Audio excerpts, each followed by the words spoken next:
Let me just Oh, hit you the got to go live button right? here. Yeah, Sorry. I should know that by now. that's okay. So it's queuing up here. Okay. Just tell me when.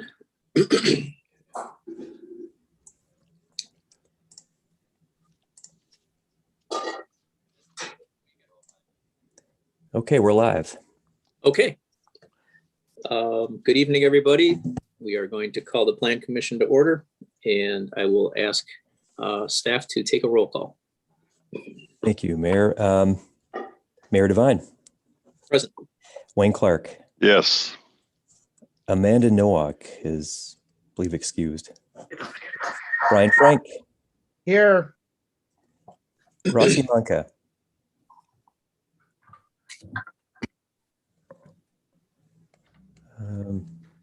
Gonna hear her. Kathleen Dagenhart. Here. Eric Torkelson. Present. David Roshka. Present. And Jessica Katzenmeyer. Here.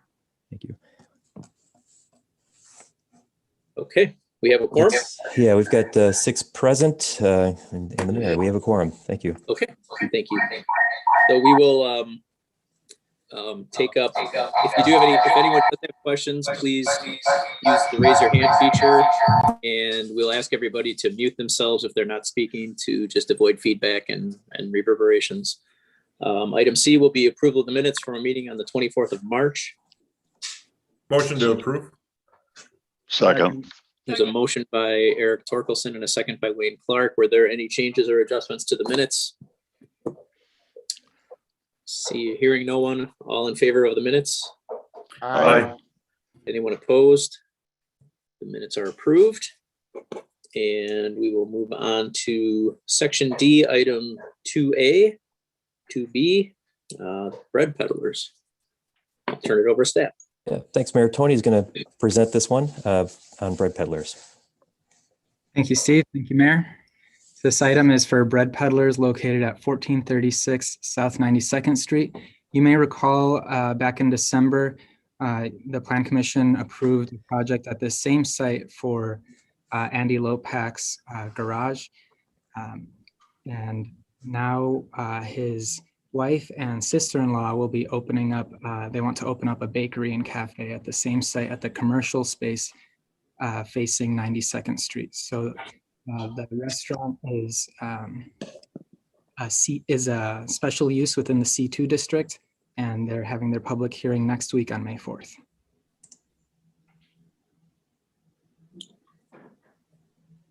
The bakery will be run by the two sisters, and if you don't know them, they're Sam and Skylar. They are very accomplished cyclists. They're local to West Dallas, and they have represented our country on the USA cycling team. So they're gonna get together here and bake some bread. So they'll be baking bread daily for people that are in their bread club or walk-in customers. They'll have indoor seating, 10 indoor seats, as well as 26 outdoor seats. And that's including their rooftop deck. So they'll be the only employees for at least the first year. Their proposed hours of operation are Wednesday through Friday, 7 a.m. to 1 p.m. and Saturday and Sunday, 8 a.m. to 4 p.m.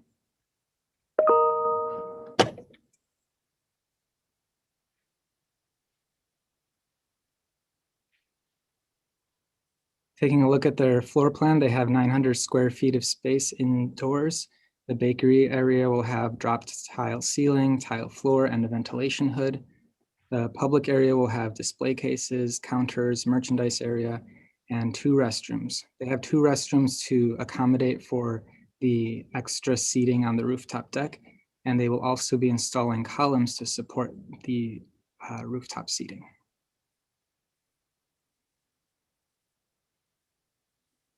Here's a look at a nice rendering of the inside of the bakery.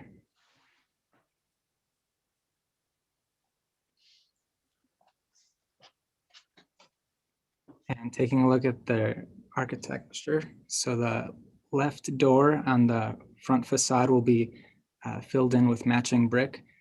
And looking at the rear of the building, they'll have a staircase leading up to the rooftop deck.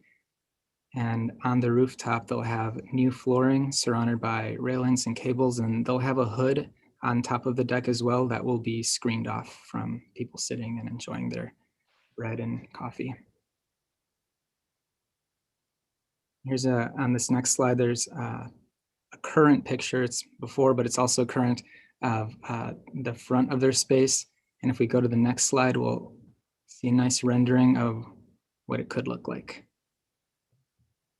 So there you see some of the umbrellas on the rooftop, and then their entrance with some of the landscaping.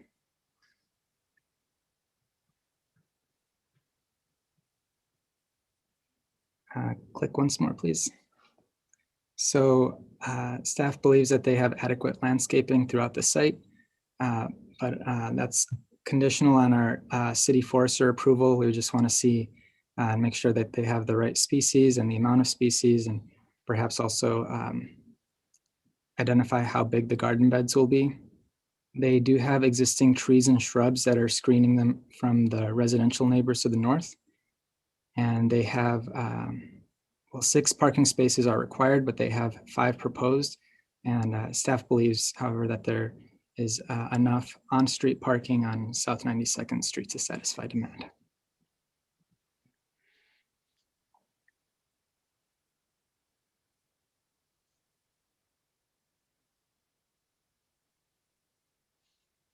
So with that, staff recommends approval subject to an updated site and landscaping plan to show the overall property and proposed site features, including dimensions, landscape quantities, the size of the beds, location of plants, and landscaping in accordance with the city forester recommendation. Thank you. Thanks, Tony. Are there any questions from the members of the Plan Commission? I'm sorry, this is Brian. Go ahead, Brian. Mr. Mayor. When are you guys planning on opening, or do we have an idea? I see Sam and I think the Andy is the appropriate Andy for this item on the call. Yes, Sam? we're hoping for a September opening. Realistically, with all the renovations needed, we're pretty hopeful September will be the goal for opening. Great, Thank you. awesome. Mhm. Well, I move to approve. I think we already have that, Do we? And I second. or maybe not. No, I'm sorry. I was thinking of the minutes. So you do have the motion, Brian. Is there a second? I'll second. Okay, David. thank you. Any other discussion on item 2? Okay, hearing none. All in favor, please say aye. Aye. Anyone opposed? Ayes have it, motion carries. Thank you. I apologize for being late. I had technical issues getting on. Sorry. No worries, it happens. So Steve Rossi is here. Gotcha. Hi, Rossi. Hi. Good. You only missed one item, so you're in good shape. Okay, good. We'll now move on to item, well, including the minutes, 2 items, but that's not that exciting doing the minutes. So yeah, item 3A and 3B, Takaria El Toro. I'll turn things over to staff. All right, thank you, Mayor. So this next item is for Takaria El Toro at 8322 West Lincoln Avenue. And many of you may know this site as the Boy Blue Ice Cream Shop. So this is another restaurant business within an existing commercial building. The restaurant is a special use in C2, and it was last opened in 2005 when Boy Blue closed down.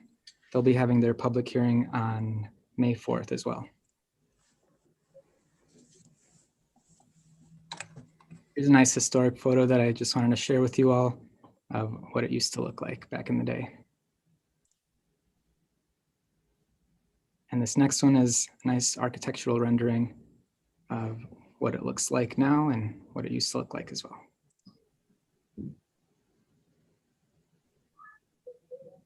So the new business who actually owns the site currently is Takaria El Toro. They currently own a food truck and are looking to expand into this brick and mortar location.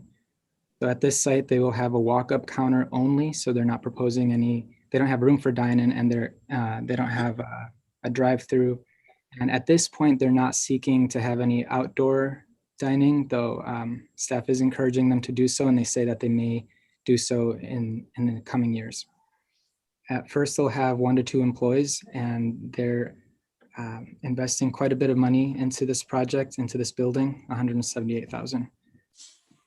They have originally proposed some late night hours, so that Monday through Thursday, they were proposing 10 a.m. to 1 a.m. and then Friday and Saturday was until closing at 3 a.m. But then they have since changed it to midnight, and but the special use will indicate they're closing at 11 p.m.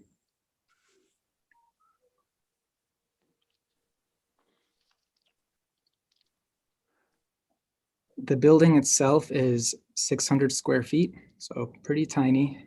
Their sales area, if you can click again, Steve, includes their walk-up counter, and please click again. The cooking area will include the griddle, range, and deep fryer, and click again.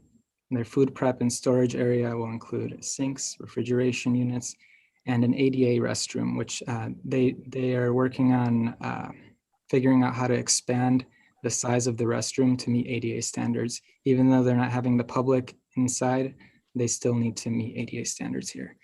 Like I said before, they're not proposing any seating indoors or outdoors.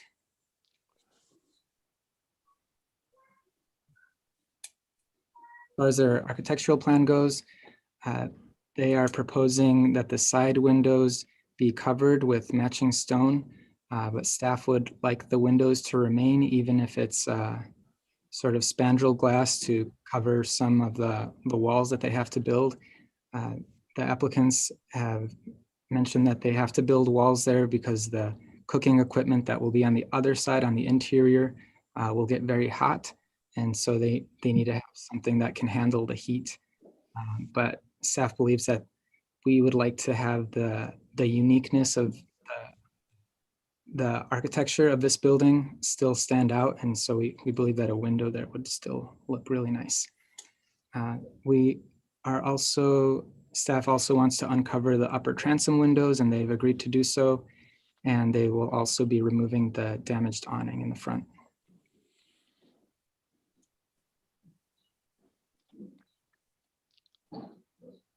Click once more, please. Staff believes that they have adequate landscaping throughout the site. They've added landscaping almost everywhere that they possibly could, including around their 4-sided refuse enclosure. We are asking them to delineate the surface materials in front of the building, just call out what the material is going to be. It's concrete or asphalt, and for them to add some sort of masonry or curb between the landscaping and pavement, just so that vehicles don't kind of beat up the landscaping there. 4 parking stalls are required and 7 are provided. Oh, and also they have a new property owner that is in the process of closing on that house right there. And we just want them to share their site plan with them to make sure that there's a good relationship between the neighbors, but we don't know who that is yet, so that will be upcoming.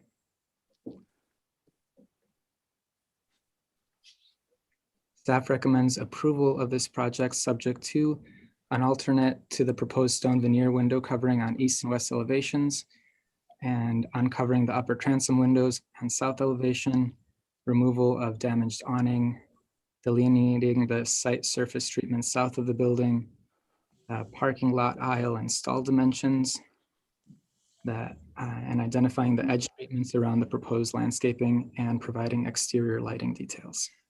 Thank you. Thank you, Tony. Are there any questions from the commissioners? Mr. Mayor, Yeah, Wayne. several questions for Tony. Because the staff report indicates that the closing time Monday through Thursday will be 1 a.m. and Friday and Saturday 3 a.m. Will you again confirm what the new hours are? Closing time would be 11 p.m. across the board, every day of the week. We do also, I just want to mention, we have Imran and Sammy on the call in case you have any questions for them. And then several years ago, maybe 5 or 6 by now, we had a proposal before us for the same property by a food truck operator with a plan to move into that building, but financially it just didn't work out. Is this the same owner? I believe it's a different owner. Correct me if I'm wrong, Steve. It's a different owner. Thank you, Ryan. You're welcome. It actually fell back into the original owner's hands after a land contract fell through. And then the original owners of the property sold it to these folks. Right, thank you. Thank I'd you. move approval. Mayor Devine, I just had a question for staff. Yeah, Eric. Okay. Tony, I see like in the staff report, there are 2 phases for updates. Could you just like elaborate a little bit more, or perhaps the applicant, on like when phase 1 is going to start here for the interior updates? I believe phase 1 is set to be starting immediately and should last about a year. And that's a complete gutting of the building, HVAC, electrical, plumbing, all the cooking equipment, all of that's getting replaced. And phase 2, I believe, is a lot of the exterior site plan work. So the landscaping and parking lot and refuse enclosure. Okay, all right, thank you very much. Mr. Mayor, one more question, if I may. You may. Thank you. Will the food truck continue to be located outside this restaurant? It will not be on site. They'll be operating elsewhere in the city. Okay, thank you. Mr. Mayor, I had a couple questions also, if I could. Go ahead.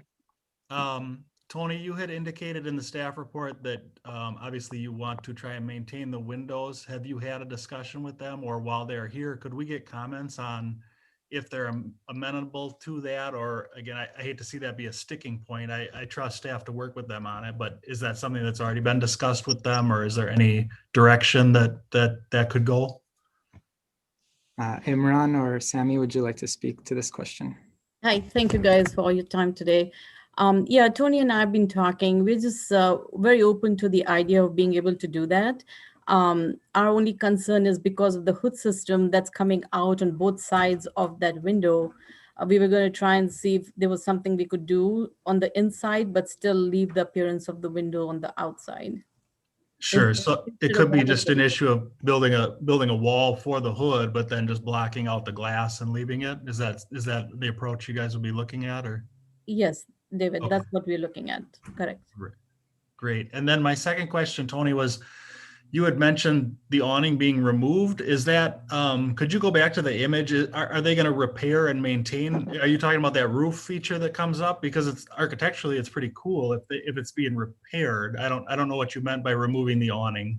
So there's the roof feature, which will be remaining, but there's a cloth awning underneath that will be removed.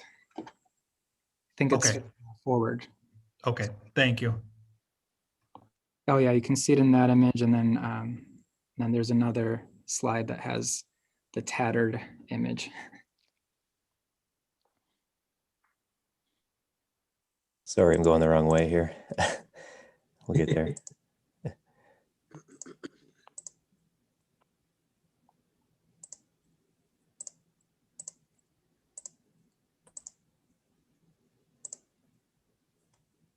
There we go. So there's the existing look. It's a little worn. Okay, thanks for the clarification. And I don't know if we have it, but I would second the approval. I didn't think we had a second, so thank you. Yep, thanks. Any other discussion, or are there any other questions? Okay, hearing none, all in favor, please say aye. Aye. Aye. Anyone opposed? The ayes have it. The motion carries. Congratulations. Thank you guys. Thank you, everyone. Thank you. Thank you. Looking forward to it. Now we can move on to item 4A, 4B. Thanks, Mayor. Our next item is for State Fair Petro, and this is the existing gas station at 8404 West Greenfield Avenue. With us tonight are the design team, as well as I believe the ownership of the property. We have BMR Design and friends. And there may be others. I apologize. Gary, the owner, I believe, is here as well. Hi, Gary. Hi. Nice to meet you virtually. So the vision for this property is, so Gary's purchased the property, and he's interested in converting the property to adaptively to a convenience store with a gas station. And as you can see, the existing picture on the upper portion is the existing look, the old auto analyzer repair shop. So the repair bay doors that you see there would be replaced with the glass storefront system. And, the building also features, you can see that pitched or gabled roof. And the idea would be to convert the actual both interior and exterior of the building to a more modern look. Reusing some of the existing exterior materials, but then also introducing some new ones as well, with brand new glass window door systems, some awnings over the top of the storefront windows, and signage and landscaping. So we'll get into all that in a little bit in the next few slides here. But the property is zoned C2, neighborhood commercial, which does permit automobile convenience and gas stations as a special use.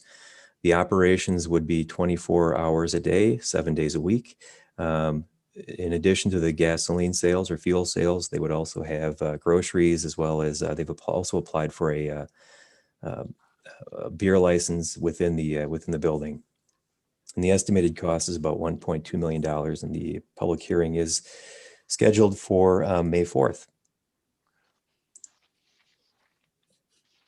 And the next slide just shows some existing photos taken a few different angles around the property. One from the southwest corner of the property, that's the one on top. And then below that, looking south towards the Parthenon Foods across the south of Greenfield Avenue. You can also see the existing monument sign that's at the corner. And then a shot of the front of the building looking west. Some of the surrounding uses in this area include an apartment building to the west. South is more of commercial in nature with a grocery store.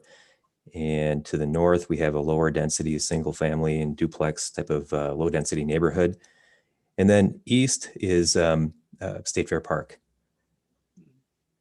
And I don't have the street names in here, but this, just for reference, the north-south street here, this is north, the top of the page is north. And so this is 84th Street, and then Greenfield Avenue is here going east to west. The property is a little over a half an acre, about 0.6 acres.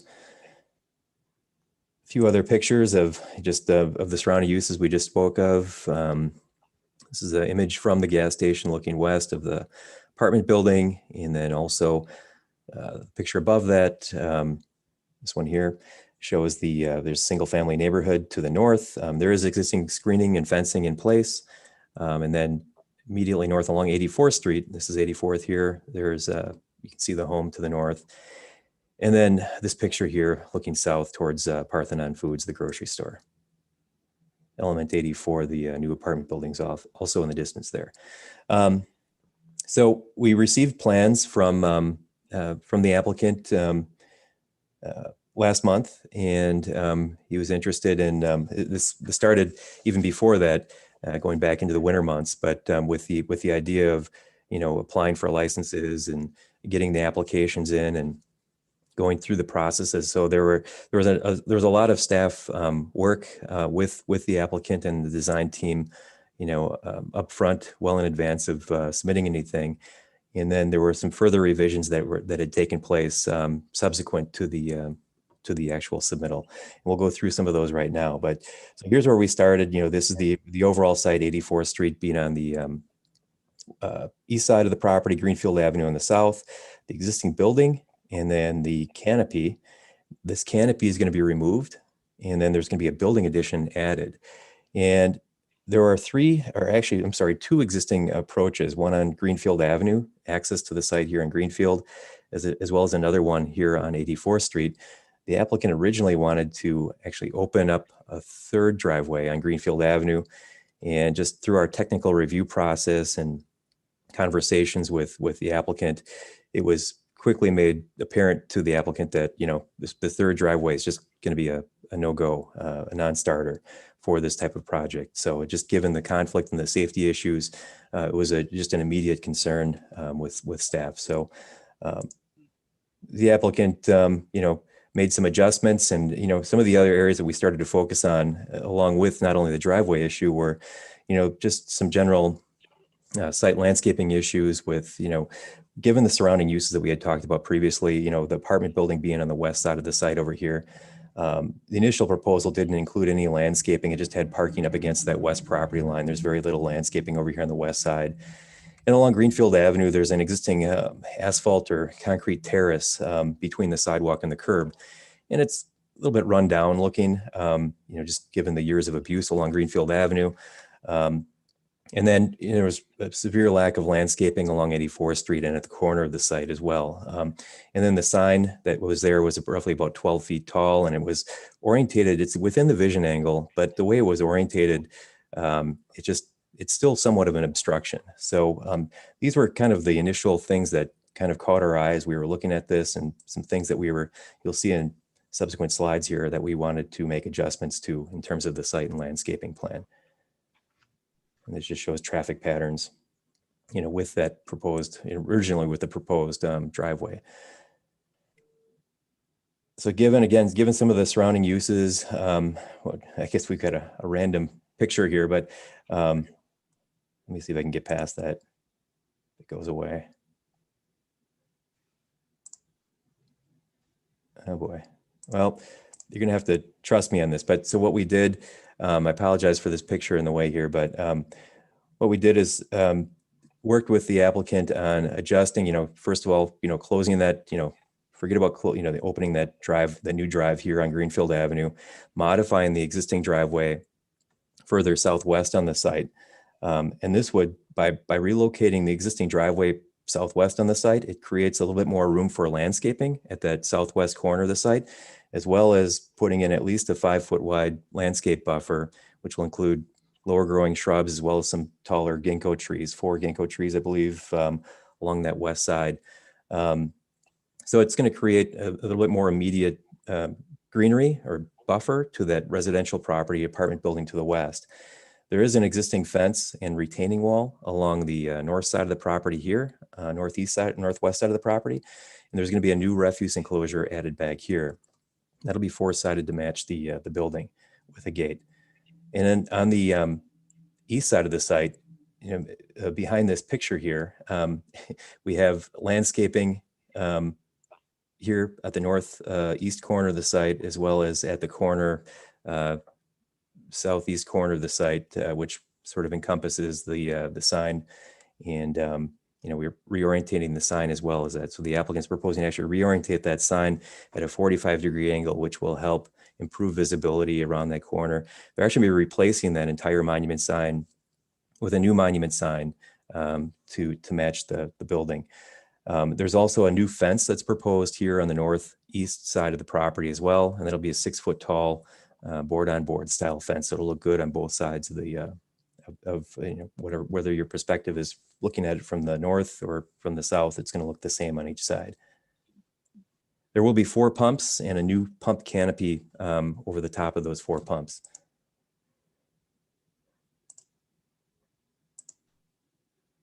Let's just move past this. So these are just some of the details of the 4-sided refuse enclosure. And there's also going to be a bike rack on the site. It's going to be a brick refuse enclosure on 3 sides with a wooden gate. There's also a decorative fence at the corner of the site behind the monument sign to serve as a backdrop to the landscaping at the southeast corner of the site. There's a variety of landscaping ranging from lower growing shrubs and ranging up to taller trees, a variety of ornamental trees, as well as more ginkgo trees, more of a shade tree, deciduous shade tree. So there's a nice variety of landscaping. The city forester has reviewed these landscape plans, and the plans that I'm showing you here do reflect the forester's comments. So just moving ahead to the floor plan, the areas that are changing here, obviously the repair bays are going away. The idea is then to put an addition on the building. this area here. That's going to be about a 600 square foot addition. And then just removing the old, gabled roof look to go to more of a flat roof, consistent roof line with an elevated southeast corner at the entry point. We'll get to those in a bit here. It's just the existing floor plan.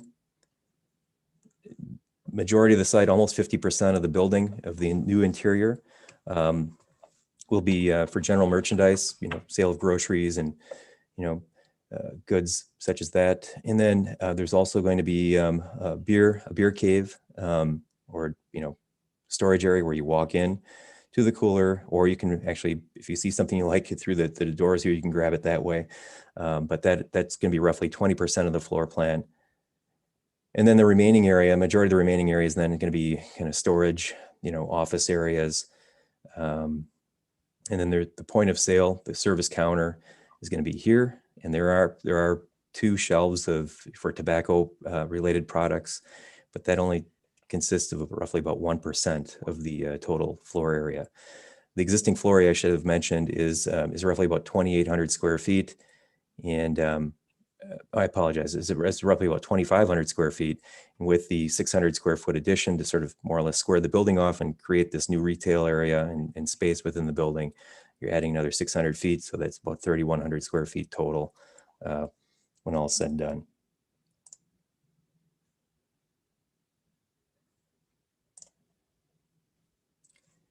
Externally on the building, this is the tops picture here is the view facing south, so facing Greenfield Avenue. The materials consist of a brick veneer, different earth tone colors, 2 different colors of earth tone and a pebble gray. And then up above, this is a Nichi-Ha product, which is more or less a cementitious material, like a cementitious siding material. It'll have a wood grain finish to it, so it'll give the appearance of like a pallet wood, if you will, or a barn style wood with more of a smooth finish. And that'll be in a cedar color. And then there's also awnings above the new storefront windows. So these are new windows that are being installed. All the item number 6 is here. I don't know if you can see the notes, but each of these are brand new windows and new storefront door system. These were originally narrower. In working with the applicant, we decided, why not maybe expand those windows vertically a little bit to create a little bit more wow factor from Greenfield Avenue, and then 84th. We'll wrap around the corner a little bit. The north elevation is a existing block, as well as the new addition portion is also block as well. And this is what the view from Greenfield Avenue will look like in a colorized version.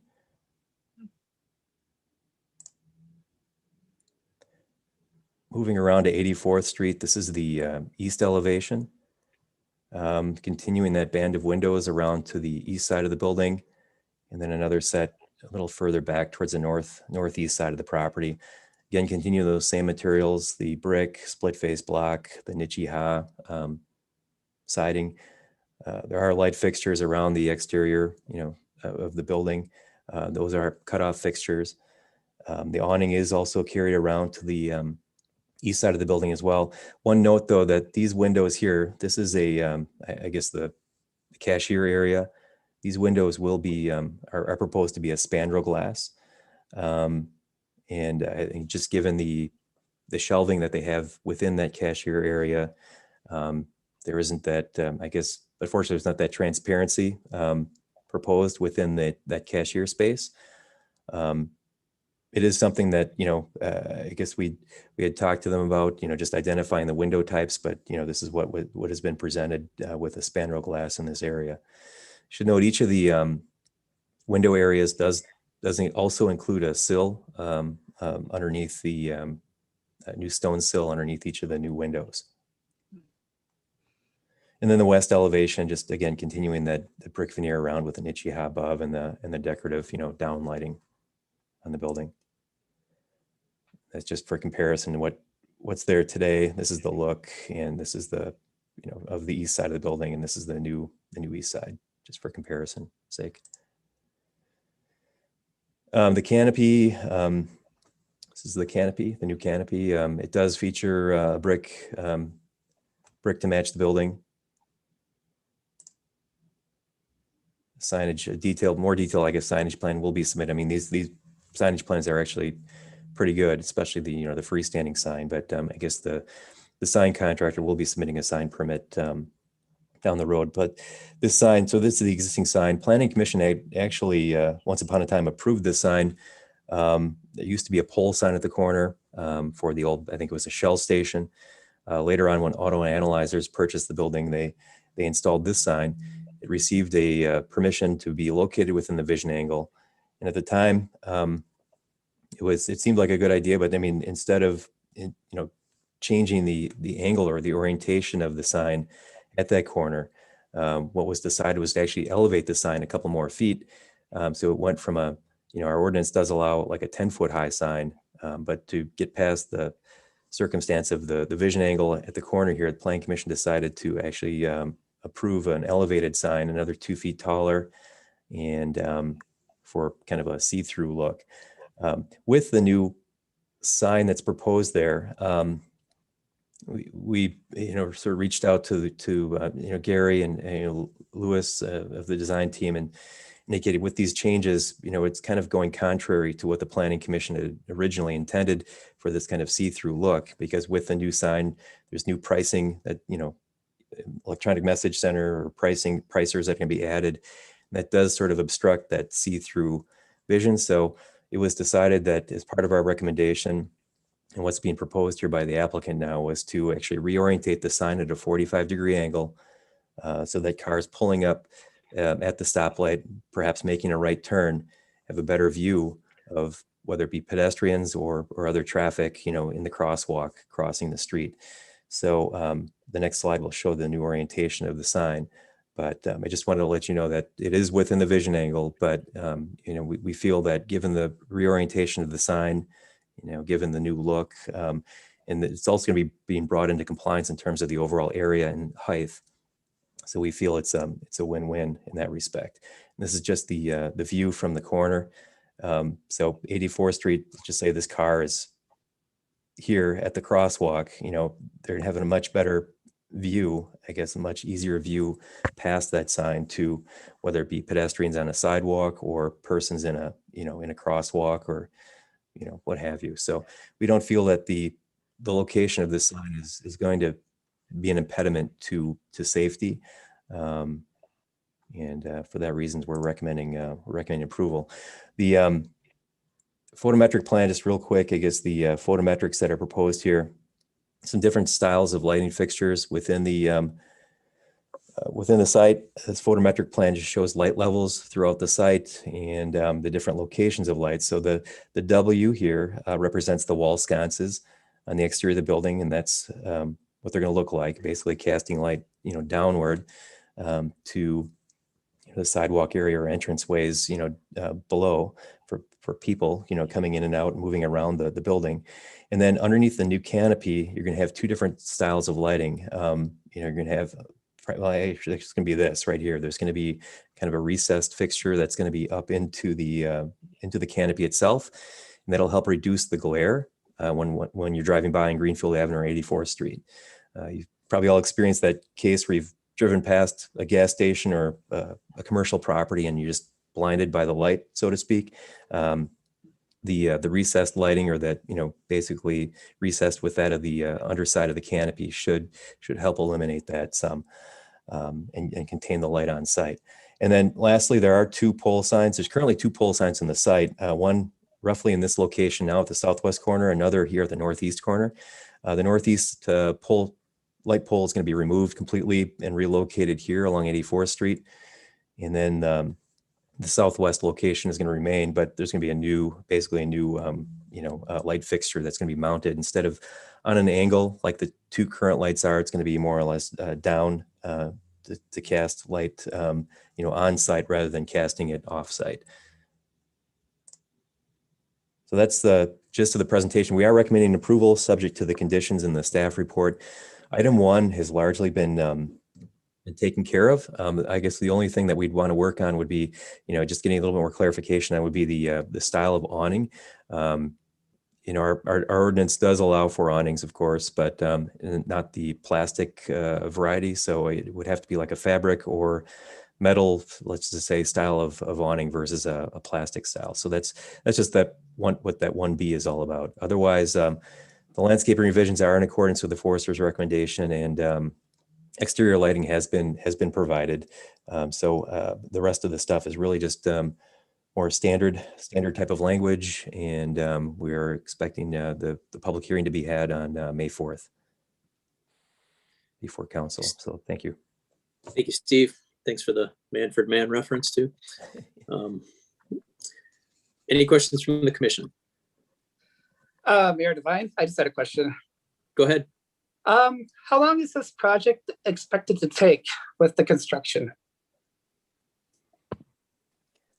Gary or Lewis, you guys would be best for that one. You're muted, sir.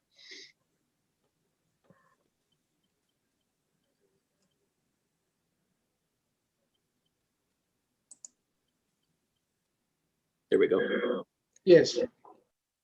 Based on the conversation we've been having with the gas pump and the canopy, this project can take 6 months after we obtain the construction permits from the city. Thank you. Okay, thank you. Mr. Mayor, Yes, Wayne. thank you. A question for Steve. Does the city engineer agree with your assessment regarding the signage at the corner of 84th and Greenfield in terms of being safe? Yes. Now, he hasn't specifically indicated that to me, but I will follow up. I mean, it is similar, very similar to other locations within the city at roughly 76th and Lincoln, as well as 60th and National. Two different gas stations entirely not related to this, but in terms of the context, identical in terms of the orientation of those monument signs and how we dealt with those. So in both of those cases, the city engineer was on board, and those are more compact sites than this one. So I'll be glad to follow up with our city engineer specifically, but I haven't received a comment from him in this case. No Thank news you. is good news. Thank you. I appreciate your plan to follow up with him. Sure. Any other questions? Oh, Yeah, go Mr. ahead. Mayor, it's Brian. Oh, yes. Construction on this is going to be right on it's a pretty busy corner. Is that going to impede anything when the construction is going on the corner there of 84th and Greenfield? Anything like that? Or is it going to be pretty much where we're going to be able to contain everything during construction? Luis or Gary? Yes, we're assuming that the selected contractor will take the necessary measurements to provide the safety. They will have to come up with a perimeter of safety during construction and excavation. Okay. Want to make sure. Do fencing around the site. And fencing around the site? Yes. Cool. Chain link will be placed around. Excellent. I have a question, Mayor. Yes, go ahead. And this would be for the design team. Do you have a prime contractor yet? Not yet. Once we get the approval, then we'll look for some contractor. Okay, and then second question, you did say that it used to be in the past a Shell gas station before. So are the tanks existing already on the site? Yeah, there are some existing tanks. No. The tanks have been removed back in '94. Okay. And it was capped off. Okay, so you'd have to do some substantial excavation to get some new tanks in there, or were you on capital? Yes, we actually putting the tanks are on the east side of the building. Now we are putting on the west, northwest side, southwest side of the building. Okay. Thank you. Thank you. Any other questions? I move approval. I'm sorry. There was a motion to approve by me. Ryan? No. Okay. Is there a second? Second. Thank you. If there is no other discussion, all in favor, please say aye. Aye. Aye. Aye. Any opposed? Ayes have it. Motion carries. It is approved. Thank you, sir. Thank you. Thank Thank you. you. And next up, item 5. Sorry about the dog background. Probably sees a squirrel. Certified survey map. Thanks, Mayor. Our next item is, the certified survey map. This is the former motor casting site. It's owned by Dalton Corporation out of Warsaw, Indiana. They're interested in selling two portions of their property at 1339 through 47, so 65th, as well as another portion, an existing office building, which is part of the 1323 property. The remainder of the property consists of the old motor castings foundry and a storage yard up here at 6500 and the north side of the better part of the 1323 property. So the office building is right about here. And let's see, I think I've got the office building is right in this area. So the game plan, the purpose of the CSM is to divide the office building from the remainder of the foundry. And that way, the sale of the highlighted section here, as well as that of the former warehouse building at 1339 can be sold. And then the 1323 property and the 6500 property could be, redeveloped. And it's I think it's the intent of the Dalton Corporation to raise the former foundry eventually. That's another plan commission. So the immediate thing before us is just the consideration of this CSM. This is just a closer look. The picture here is of the former motor castings office building. And so this is the site where that building currently exists, and it will be divided from the rest of the foundry. And I think the next slides are just kind of a quick recap of the aerial bird's eye view of 1339-41. Here's the office building. It's this lot here that's going to be separated from the rest. Mr. Mayor, I'd move approval. Okay, we have a motion to approve. Is there a second? Second by Brian. Any discussion and any questions? If not, all in favor say aye. Aye. Any opposed? Ayes have it, motion carries. Thank you. Thank you. And then Thank we you. will move on to item 6. Thanks, Mayor. At the last Planning Commission meeting, our commissioners wanted an overview, a report on, how do these projects come to us? And then, how do they get to the Planning Commission? When do people apply, and how does that all work? And then once we approve something, what happens then? What's next? How do things get built or implemented, and then enforced or brought into compliance if need be. So Aaron Scharf, our zoning administrator and business process or city process liaison, is going to be giving a presentation on that. So Aaron, it's all yours. Thanks, Steve. All right. Okay, so for this first slide, you can take a look that these are for our special use and site landscape architectural review that come before the Plan Commission. It looks like a very lengthy list of how we get to the final approval and how it gets to you. But these are all of the steps. Typically, the customers do reach out to our planning team or even our economic development team ahead of time. We try to set up a pre-application meeting or get a better feel for what their indicated uses are for a particular site, if it's zoned for it, if it's going to need to be rezoned, and also accommodations with our future land use with our 2030 and now 2040 comp plan. After those pre-application meetings, we get them all the necessary items that they need, and that is the planning application, any licensing applications that they would need through the clerk's office, and any plans and supplemental items that would go along with that. Once those come to our office, we assign a staff person, and typically right now it's Steve or Tony or myself, and we work with that applicant after we review our initial guidelines against the plans and applications that they have submitted. We indicate which boxes are checked and which ones are not, and try to work out those items ahead of time before putting it on an agenda. Then once we get that item, it gets put on an agenda and the hearing is prepped for public notice. And that notification then goes out to surrounding properties within 100 feet of those property parcels. And a class 2 notice is published in the paper. So once we have those items already out, then it goes before our internal staff review, not only with our department, but all the other city departments. So as you can see, BINS, which is Building Inspection Neighborhood Services, Health Department, Public Works, the Clerk's Office, Assessors, Police and Fire, and City Engineering all contribute to our tech review meetings that we have on the second Tuesday of every month.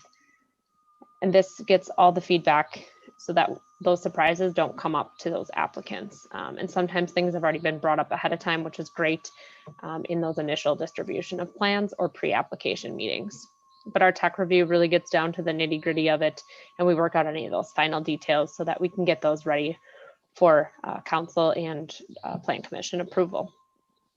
So all of those staffs and those comments are received and compiled, which then we create our staff report for the plan commission meeting, and that is then moved on to the next slide.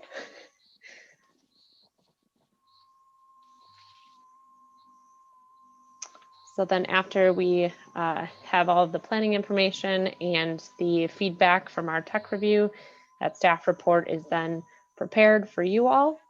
Then we get to a day like today where we have our plan commission meeting, and we determine if it passes or fails per you all. And if it passes, then it goes on to any other subcommittee meetings and the Common Council. We send a letter then once that passes to the applicant and or property owner, letting them know the results. And then our minutes are created for approval then at your next meeting. And as you can see, things kind of go a few different directions. Plan commission meeting minutes are prepared while all those items then are going on to the council. And then there's even more feedback. Sometimes that's needed before it gets to council, and some things are buttoned up even before then. And then once all of those items happen and are approved at council or any other committees, then we get on to them getting their building permits, sign permits, or any sort of engineering permits, which would be for driveways. And then we have them work with all those different departments. And then after that, we upload that information to our property files, which is then available to the public upon request and all internal staff. Once they go through all their building permit and construction operations with the building inspection department, at some point throughout that, they apply for occupancy. Sometimes they do that at the beginning. Sometimes they will do that at the end, depending on how big of a construction project it is. And once all of those departments, building, health, fire, zoning, so that's us, and the clerk's office, they all take a look and approve their licensing. And then we kind of make sure that the final sign-offs are done from all the separate departments. And once they do their final walkthroughs, we are making sure that the occupancy and any licenses then are issued at the same time so they can operate their business. So once we move on to when we get those plans and how we track our different types of permits, we gave you a sign one, for example, here, since that starts with us and then goes over to building inspection for approval. They usually try to contact us again ahead of time so that they have a clear understanding of what type of sign is allowed, how big, any other restrictions that may be for either whether they're in the downtown district or they're anywhere else in the city. Those items are different and they are treated differently in our sign code. So that we don't always have that. That's usually what constitutes our pre-application meeting for those. They prepare a sign application. If it's going to take the appeal route, then we also have them fill out our planning application and submit the necessary fees and documentations for that. And staff reviews, to make sure that it either meets code, or we work with them and distribute again to tech review if it has to come to Plan Commission for approval. Otherwise, we push it through the process if it does meet code, and we share that with the building inspection department, and they push it through for processing once they receive the fees. After they receive the fees and sign off on the permit and building inspection, then they go out and make sure that it's properly installed. Before, that used to be me. Now it's back to building inspection, and I'm on the front end of it. So they do look it over for a once over, just as kind of a double check, since they're pretty well versed in the sign code over there as well.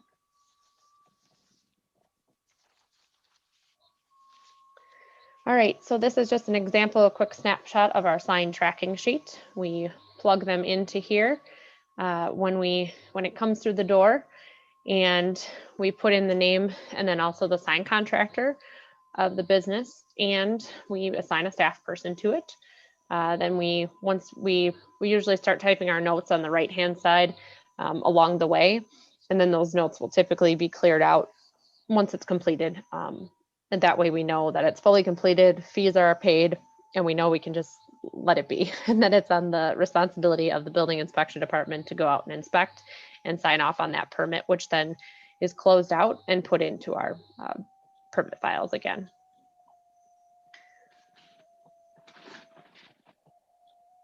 Okay, so moving on to site landscaping and compliance. So as we talked about before, the site landscaping, you guys typically are approving at the Plan Commission level and then recommending for council approval. And there was the question of how do we know that these items are followed up on once a project is complete. Typically, the deadline is 6 months per our code that these items are complete once the approval happens. And we have our administrative staff plug those items into the planners and all of our calendars, so that one of us goes out and takes a look and takes the plan out there with us, and then we pull it up in the field. We are able to do that with our Surface Pros, which is great, and we can plan, make sure that that plan is relevant to what they submitted and everything is on site as it's to be. If not, then they would request an extension from us, and we would track it and give the appropriate time to finish those items. Especially due to weather and things like that here in Wisconsin, we often have to work with them on that. And if things were not to be in compliance, whether it's a complaint that comes in from a property owner or a business, sometimes we get questions from the bid, we get alderperson or mayor complaints, other departments. These all come in either in person or via phone. Hey, can you take a look at this? Something doesn't look right. Or they have a lot of weeds in their landscaping is a big one that we usually get. So then we would go out, take a look, and again, compare it to what we have on file. If we have a plan on file, even if we don't have a plan on file, they still can't have weeds or things like that. They still should have mulch where there should be mulch. If they have grass, it needs to be maintained, etc. So we would go in then, and we have a system called BP Logics. It is a tracking system, and it generates letters for us in order to reach out to the owners for compliance. However, our letters can be sort of harsh. So I always try to reach out to the property or business owner to start with and just say, hey, I'm not sure if you're aware. I usually have better luck with the softer approach. And then I will follow it up with a letter so that I can track it in my system better. And this is the same system and complaint basis that's used for all complaints throughout the city that Neighborhood Services deals a lot with as well. So we make sure that there's if there's an issue, we enter the complaint, then we go back to sending them a letter of a notice. If they don't follow up with the notice, typically we give them 30 days. After that, we go with an order, and if they don't follow through, then it goes to either citations or we can send them to court. We try to avoid court at all costs. They do get a pre-trial before it goes fully to court. So I've only once gotten to pre-trial and not had to go any further. I hope to keep it that way.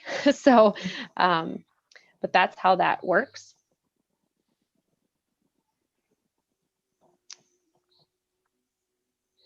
So this is just an example. Goodyear, it's been, I think, a little over a year. As you can see, this is from August of 2019. So this is kind of just an example of what the letter looks like that's sent out from our system. And there's typically the owner information above, and then it's signed by me and how they can get a hold of me below. And these are the items in violation. So here they had property maintenance issues, just general. They needed permits for the shed that they had put up in the back and never done that, and they should have submitted a site plan as well. So we're always allowed to put details in there, which is great because sometimes these little snippets cover more or not enough of what we need to request from them. Then they also had some rust and corrosion on the signage there, and they had almost like a plastic vinyl temporary banner that was stretched through their monument sign and pylon signs. So we were able to get them to come into compliance with those, and that's what some of these next slides you'll see.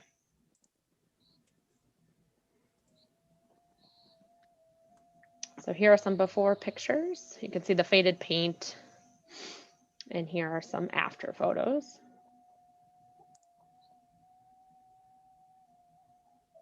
And this is the used tire shed that was in the back that they never had approval for. So we got them to get that in a site landscape approval and clean it up as well. Here's another example. So 71st and National, which you all are familiar with, the new project proposed and which is now underway for the dental and healthcare offices that are going in. Before, it was an abandoned site for many, many years. That was an eyesore in the city. There were several abandoned vehicles in and out. You can see on that bottom left photo of the lot. And then there were cars parked on the grass, some from some neighboring businesses, others just from neighborhood cars parking there. So we kind of went knocking on doors to try and get people to move stuff with the assistance of the police department. They helped us figure out who some of those cars were issued to, and we were able to get through that. Sometimes they did get tickets after a while of just continuous parking. Then once the property owner finally closed, they were able to get things moving right away. And now we have amazing development going underway. I think that was Thrive Architects, wasn't it? Yeah. I believe so. So, all right. So sign maintenance, we treat the same as site landscape maintenance, and we are able to, if a sign is dilapidated or if a property is vacant or a sign is vacant, as you see on the right, for 6 months or more, we can request that they either fill it with a blank panel if they have future use for it, and make sure that there's no rust or corrosion and it's not exposed to the elements. So ZARs, it's really hard to see in the ZARs, it's hard to see in the photo, but there's actually a chain missing. The sign's pretty rusty. That came down a couple weeks ago, and that's been up for quite a while. The building's been vacant. I think it's going through probate. We're not 100% sure, but our neighborhood services team is on top of making sure the grass is cut and the snow and ice are removed as well. One of the first signs that I was able to get taken down, which took some prompting, was the pylon sign there that used to be the old Chrysler hub that you saw in the last photo. And then moving on to 55th and Burnham. Sorry, Steve. We have a before and after. You can see it was open and exposed to the elements, which is against the code. That could there's electrical that runs through there, so there's a potential for a safety hazard. And they did fill it with some blank panels, which is acceptable, and painted the outside along with making sure the chains were secured properly to the building. That just got completed a few months back. And then the most recent one was the old Kemp Smith building, which is owned by a remodeling company now.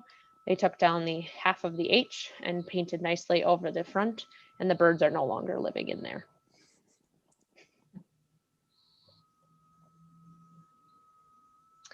This was from my drive into work this morning. So they will be getting a phone call. The Home Depot manager will get a phone call about the sign that's down. They may already know about it. And then the building on the right, we did have a proposed use for this that started working with our staff quite a few months back. And the gentleman got sick, and his family thought they would help and get rid of the landscaping and get things cleaned up. So he was working on getting it replaced, but we have a feeling that that lease fell through. So I will be also contacting the property owner because it is up for lease again, that they replace those items or submit a new plan with new landscaping. That's the former carry to carry on for those of you who are familiar with the outlet of Home Depot. This is also a new case. This case actually came in, they applied for occupancy. This is the current building at 2121 South 55th Street. This is how it looks today. Some nice landscaping done. Some needs a little bit of a freshen up. They have several abandoned vehicles here, as you can see on the bottom right. The paint looks great. The overhead doors and the man doors look good. Steve, if you'll go to the next slide, please. So an occupancy application was applied for this use. On the right, you'll see the current site plan that we had on file for a previous property, property use, which was approved in October of 2019. The new use in M1 is deemed a special use. We inspected the property and verified it against the current SLA, which there were several deficiencies, such as green slats that were missing in the fence along the west side of the building and the alley side to the north. Arborvitae is missing along 56th Street. There's only about 4 of the 6 that are supposed to be there. Landscaping is full of grass and weeds on much of the Mobile Avenue side and the front, not the front of the building, the west side of the building along the parking lot. They're parking along the alley, although it does indicate on this plan that there's parking on the alley. It looks to be that there is some striping for almost like a fire or emergency lane. So we do need to talk to engineering on that to make sure whether that could still be parked or not. But those vehicles that are unlicensed would not be able to be parked there. Those would have to be parked inside or in the back, depending on what the special use would call out. So I emailed the owner with all that information today and asked if they do want to go through the special use. And it already does look like they are operating there. So that is also another concern.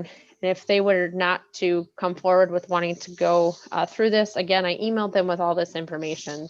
And if they respond, they want to go through that, we will work with them to get a temporary occupancy in the time being. However, if they do not reply, then we would request that they vacate within 10 days. And we would go through that process then through notice and order and work with our attorney department, excuse me. So that is that in a nutshell. It's a lot to take in. We do have processes in place. We do have a spreadsheet that we use that's similar to the sign tracking spreadsheet that we track each item, and whether it's a building permit that comes in or a plan commission item that comes in, we do put it on a spreadsheet and we make sure that we all can access it, so we all can give anybody an update at any time. Thank you, Aaron. Thanks, Aaron. Welcome. Yeah, thank you, Aaron. That was helpful. You're very welcome. Are there any questions? Yes, Mayor Devine. I just had a question. Go ahead. Steve, could you just go back to, I think it's slide 41. I just had a question on that. Okay. That's for, the special use site and landscaping. Yes, right there. Okay, got it. Okay, so the question I had is, in the planning phase, when it comes time to distribute the material for, I guess, the technical review, and then you can see it goes to all the different departments, the police department, fire department. How long does that part of the process take? And then how do you know when the last department has completed their work? Because, you could be having multiple projects coming in at any given time. Sure. Yeah. So our deadline is, I guess our deadline for applications or plan submittal is always the last Friday of each month.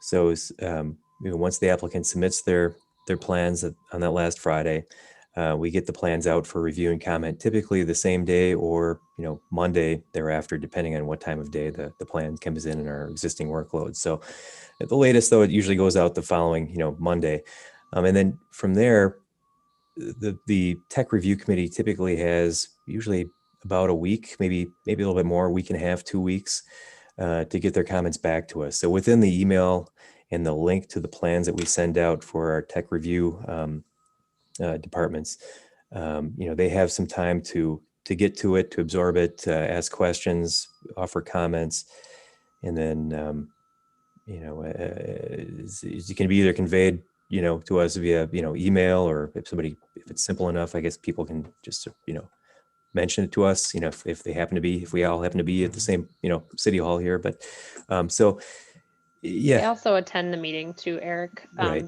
All these different departments, they typically have one of their it's usually always the same person, so it's always a health inspector. It's for their area, and then building inspection is usually always the plan reviewer. Mayor Devine's always there. Public Works is usually Pete Daniels. So and then Mike Wright from the fire department. So it's typically the same group of folks, and then all of us for planning. Yeah.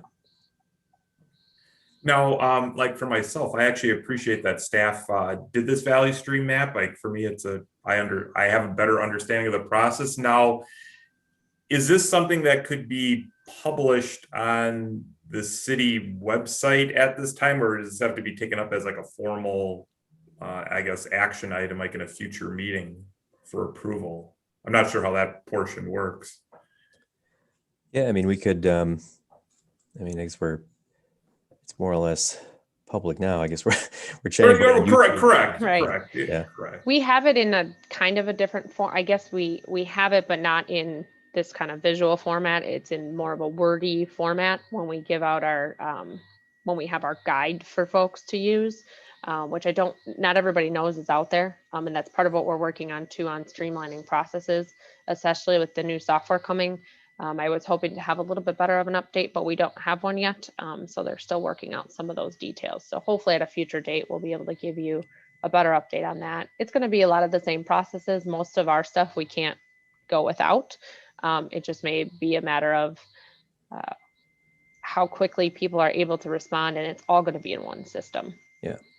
And the business guide that, I know Aaron and your communications team and, multiple others have been working on, getting us feedback on the business guide. So, that's actually, Aaron said, it's out there, and, there's obviously gonna be refinements to it as we evolve, but it looks better. It's just more polished than I guess this is really just kind of basic boxes and lines, and can be a little confusing, I guess, but. This is what we use to build the software processes and portions and how they write their data. Oh yeah, absolutely. Mr. Mayor? Yes, Wayne. A couple of things. First of all, Aaron, thank you. This is really very powerful, wonderful to have, and appreciate the comprehensiveness of your presentation tonight. Welcome. Let's take one of the first items from tonight's meeting, and that's the Old Boy Blue location on 84th and Lincoln. We agreed that the applicant would proceed with a $100,000 renovation this year at this time, and then 70,000 next year to wrap up the total capital project. How would that be plugged in? How would we see this, and how would we track that? So we're going probably the next slide here. So on the back end, so now that Planning Commission has made their recommendation, Aaron, help me out. Where are we here? Let's see. We've had our Planning Commission meeting. Yep. And it's passed. The next step is that it will go before, the Common Council. And, it would be right here.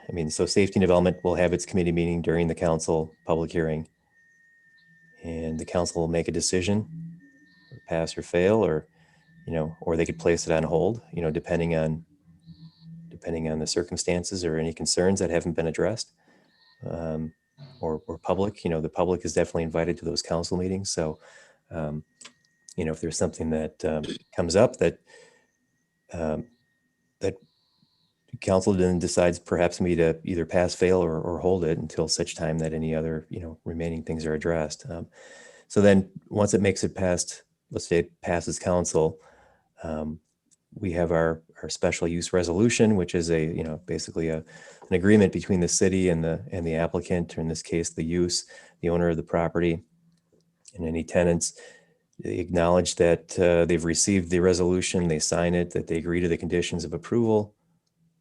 Once their clerk's office gets that, it's then uploaded to our Legistar system in our clerk's office. And from there, we're just working on satisfying any remaining conditions of approval. It could be, it could be landscaping, or it could be more detail on, for instance, with the Boy Blue, there were the things that Tony's working on with the exterior glass. The applicant had originally wanted to do more masonry wall panels to cover up some of the glass. They had expressed an issue with some of the interior fixtures, and that so in planning commission, and staff and planning commission recommended that they use more of a glass or glass material, which would have a backer upon it. So we're going to be working out. Tony's going to be working on those conditions with the Takaria.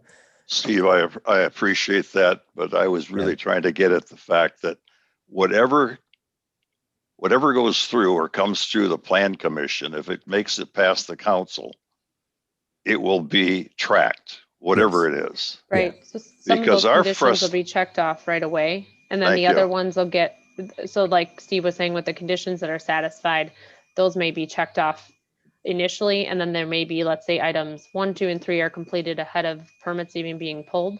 And then 4 and 5 will be placed on the planner's calendars for Thank you. follow-up. I bring that up only because commissioners forever have been complaining, have had as I mentioned at the last meeting, have had a real concern about things just falling off the table, not being followed up. This system looks like it captures everything that's going on. And for that, I'm grateful. And I would like to just follow up on Eric's comment. I think that this tool should be available for the commissioners. Actually, it's a public document, I guess, for the entire world to see, because we can go in and on our own check on progress, if I'm understanding it properly. So thank you for the effort that's been made to date, and I look forward to continued progress. Thank you, Wayne. You're welcome. Any other questions? Just a comment, if I could, Mayor Devine. I mean, just to add on to Commissioner Clark's comments here, could we use this Boy Blue project that Plan Commission approved today, and perhaps as in future Plan Commission meetings, we could kind of track the progress, via the value stream here, where the project currently resides, as is kind of like a test case for us, or like as a commissioner for myself. Sure. I was going to say possibly what we could do, and I've done in other committees, or I should say other plan commissions, we would give an update on bigger projects like this. Every 2 months, let's say, we could give an update on, they've at least it doesn't have to, there's no discussion or action on it. It's literally just, they have pulled their building and signed permits and they expect to start on X date, or something that simple. Another thought I had on that, Eric or Aaron, is maybe just sending a bi-monthly email update to the commission. Yeah, that's a good idea too. Rather than having another agenda item. It's up to the group. I don't have a horse in this race. I'm just saying that might be easier, because then it could be more geared to big updates. They could send the updates after a significant accomplishment or a significant step in one of the processes of the bigger projects. Sure. Yeah, absolutely. So we can discuss that further. Sounds good. Thank you again. Any other questions? Yes, I have one. Yes. So you guys said you were moving to a new software. So once that software is utilized, will we be added as users to kind of see the process flow, or is that just strictly West Dallas employees? There is a capability to have a view only. That's something that we would have to work with the city administrator on. Okay, so we could sort of see the process, and we can check dates too if they followed up with those items that were still remaining. Correct. Good, okay. Good. All right, so before we adjourn, I just wanted to mention that it looks like coming up in May, we are going to make an effort to meet in person. And we will probably space out as best we can in one of the rooms at City Hall, and then have the people on the agenda possibly space out in the lobby and just come in one at a time, depending on how many people are for each item, and just where the numbers go in a month as well. But yeah, so I just wanted to share that with us before we adjourn. Is there anything else that should be mentioned before we adjourn? Mr. Mayor, Yes, Wayne. the CDA, as you are aware, has been meeting in person in a fairly large committee, and they're using room 128, and that seemed to go very well. Okay. Yeah, we'll see, and maybe if we have a very heavy agenda with a lot of people, we'll try to move into something bigger, but we can play it by ear. Sure. Yeah. Thank you. Good. All right, if there's nothing else, then I will ask for a motion to adjourn. So moved. Second. So motion and a second, all in favor? Aye. Aye. Opposed? The ayes have it, and we are adjourned. Thanks, Thank everybody. you. Thanks, guys. Thank Have you. a good Great rest of the night. week. Thank you, everybody. Thanks. Thank you. Nice meeting everyone. Take Bye. You care. too. Well, I've met you before. I should say good to see you.